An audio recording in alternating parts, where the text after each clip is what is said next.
So got a broken or water damaged phone and need to unregister Gcash from it. So in this quick guide, I'll show you how to move your Gcash account to a new device.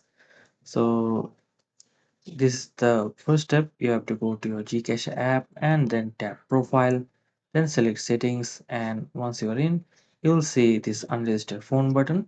So this will work when you have your phone handy. So if you have lost your phone, then you will have to contact the support.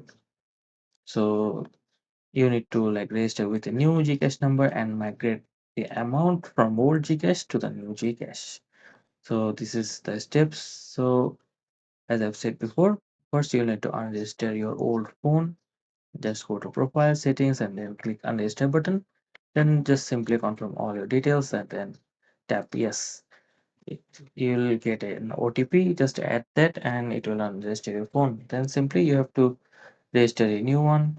So just log in with a new phone and after you download the app, then just click I want to register this phone and follow the steps to verify identity and that will be all.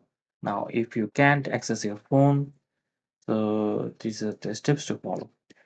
So when you see that it looks like you changed your phone, this list below, just tap I want to register, then take a selfie or enter your OTP. You'll have to wait 4 hours so for Gcash to run a few more background checks. And after that, you can log into Gcash with a new phone, even if you don't have your old phone in hand. So that's all for this video, and I'll see you in the next one.